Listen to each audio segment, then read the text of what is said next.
My mom refused to pick up my daughter from school after she threw up. "I'm not a chauffeur," she said. My daughter waited 3 hours outside in the rain with a body temperature of 104 degrees. I didn't fight. I did this.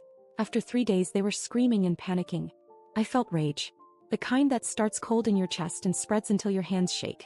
I was still on the phone with the school nurse when she said the words. "Scarlett's been vomiting, her fever's at 104, we can't reach anyone else. She's sitting out front. It's raining." I couldn't leave work right away.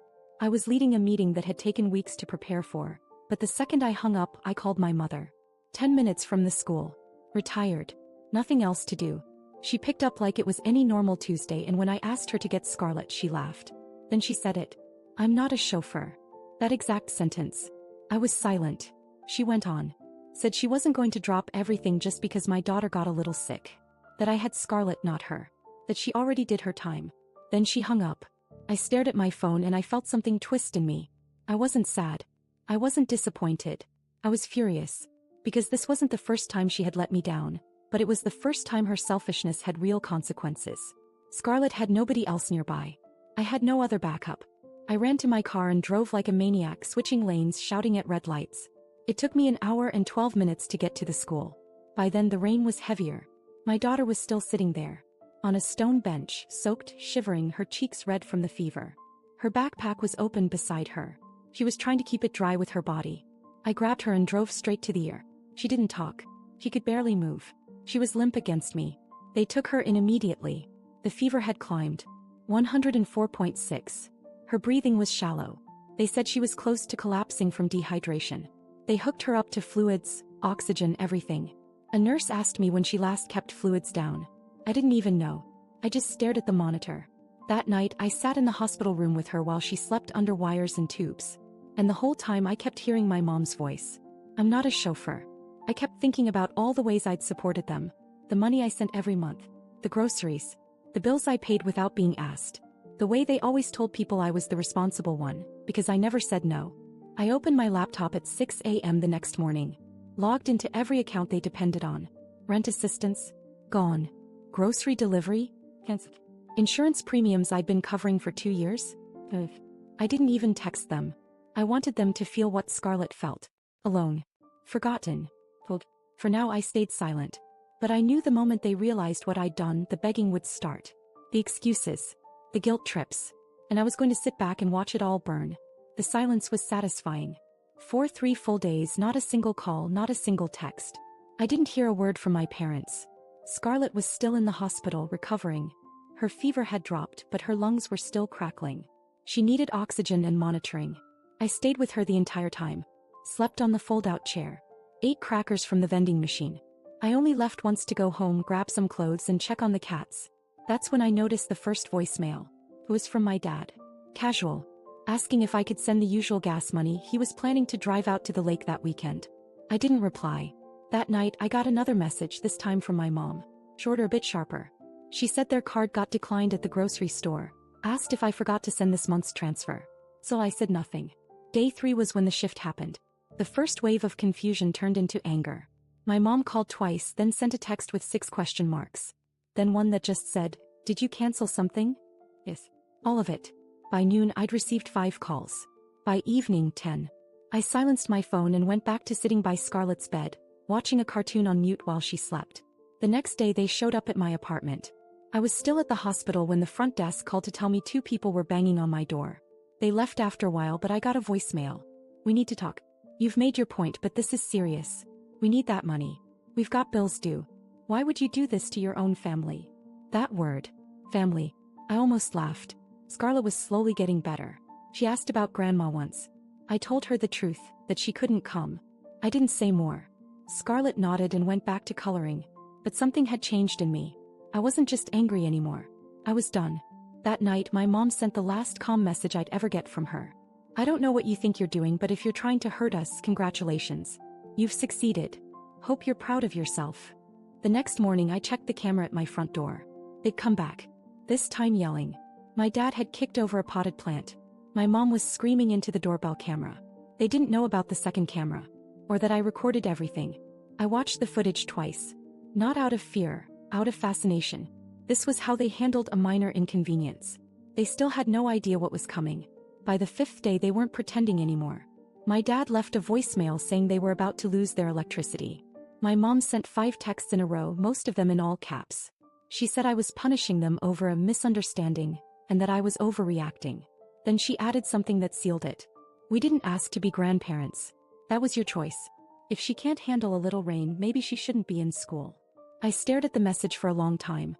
I read it again. Then again. Scarlett had nearly gone into shock from dehydration and fever, had spent 4 nights hooked to machines, and they had the nerve to say that. I didn't respond. I just started moving things into place. There was still one last card I hadn't played. My name was on their lease. Years ago, when their credit was garbage, I had co-signed to help them get the place. I'd been paying the difference in rent ever since. I emailed the landlord that afternoon. Explained I was removing myself from the lease at the end of the month and that I wouldn't be continuing to help cover payments. I knew exactly what would happen. At 2:13 a.m. I got the first true panic call. My mom. Her voice was shaking. She said she needed to talk, needed to explain. Said things had been taken out of context. That they didn't mean what they said. That they were just frustrated and didn't think I'd take it so far. I listened to the voicemail. Then I deleted it. An hour later my dad called. No apology. Just threats. Said if I let them get evicted, it would be the end of our relationship. That I'd regret it. That karma was real. I smiled at that one. The next day they drove back to my apartment. This time they waited in the hallway outside my door for 2 hours. I didn't let them in. I watched them argue with each other on the hallway cam. They were shouting so loud the neighbor came out to complain. They didn't even notice. Scarlett came home the next day. Still weak, still coughing, but smiling again. I set her up on the couch with blankets and her favorite books. She asked why Grandma and Grandpa hadn't called. I just said they were busy. But inside I was waiting. Because they weren't just scared now. They were desperate. And people like them, when they get desperate, they eat each other alive. It started with a voicemail from my aunt. Someone I hadn't heard from in over a year.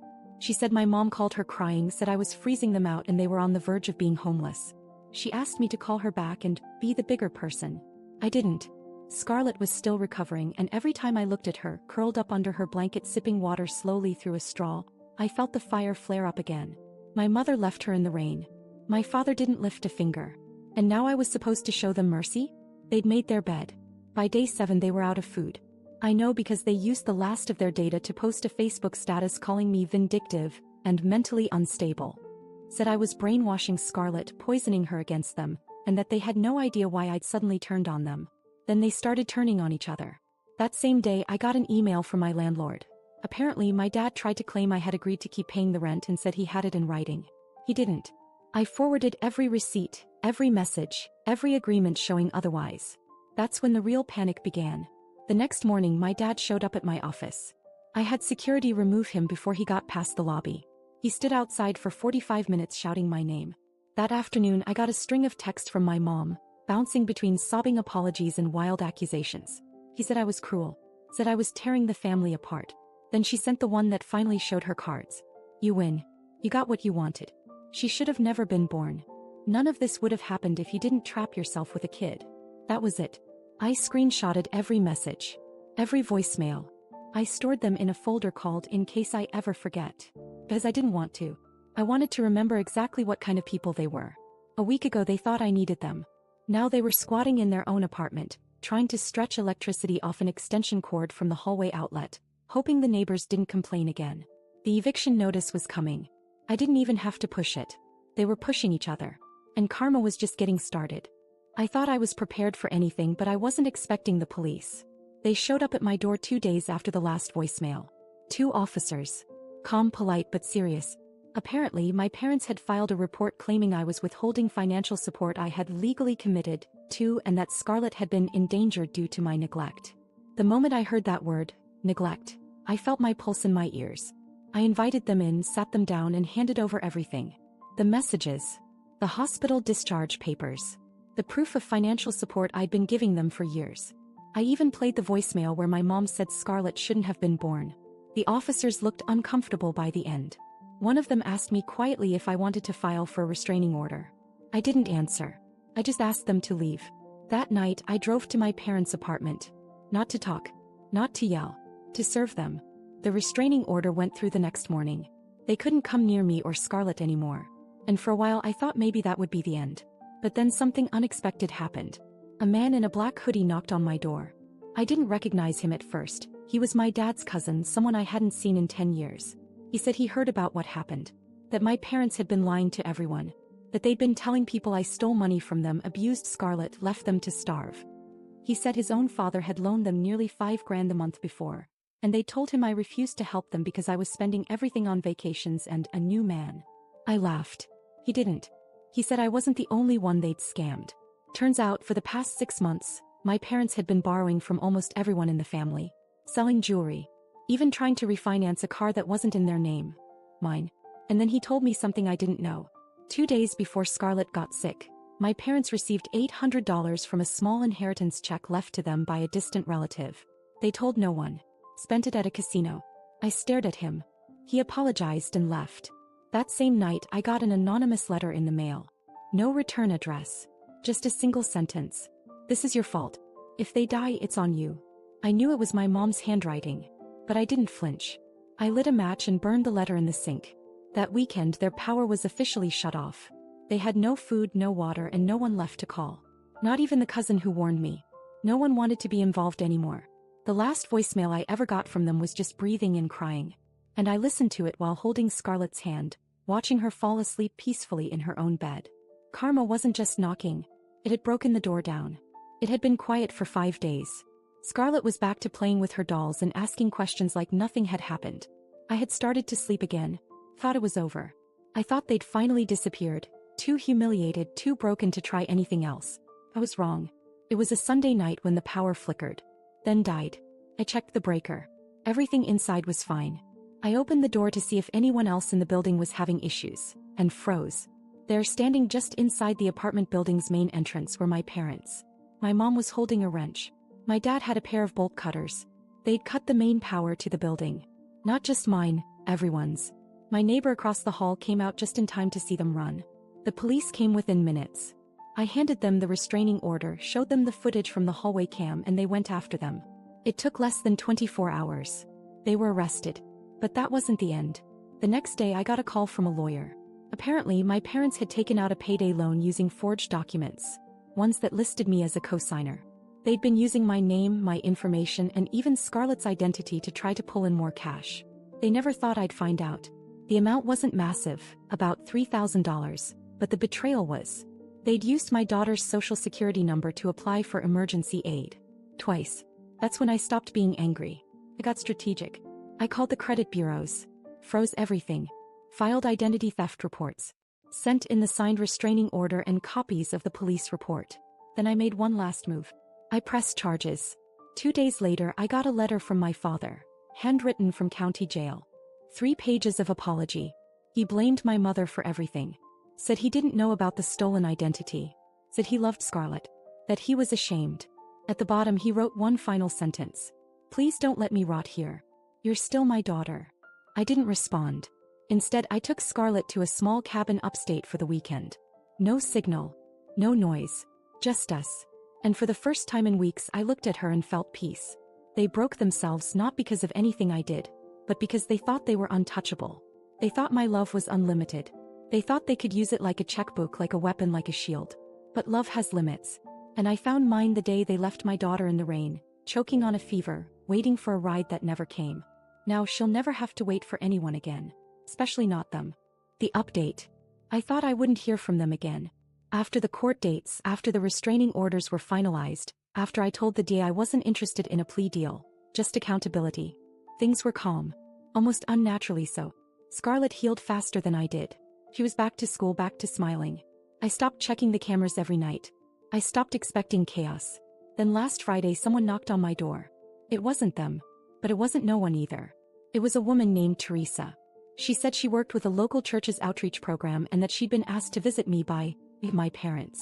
I didn't say anything. She hesitated, then said they were in a transitional shelter now.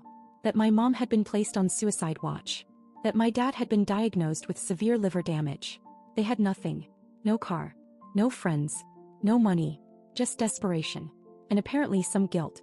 She handed me a sealed envelope and said they asked her to deliver it because I wouldn't accept calls or letters. She said she wasn't taking sides, just trying to help both of us heal.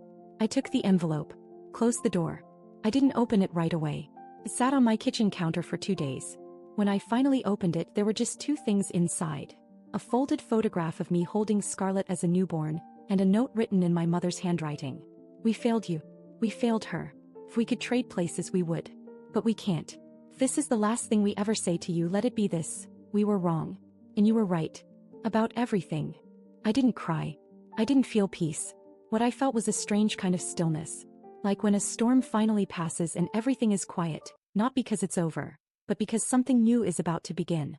I haven't decided what to do next. Maybe I'll visit them one day. Maybe I won't. But they don't get to decide anymore. Not how this ends. Not how we heal. That belongs to me and Scarlett now. And we're just getting started.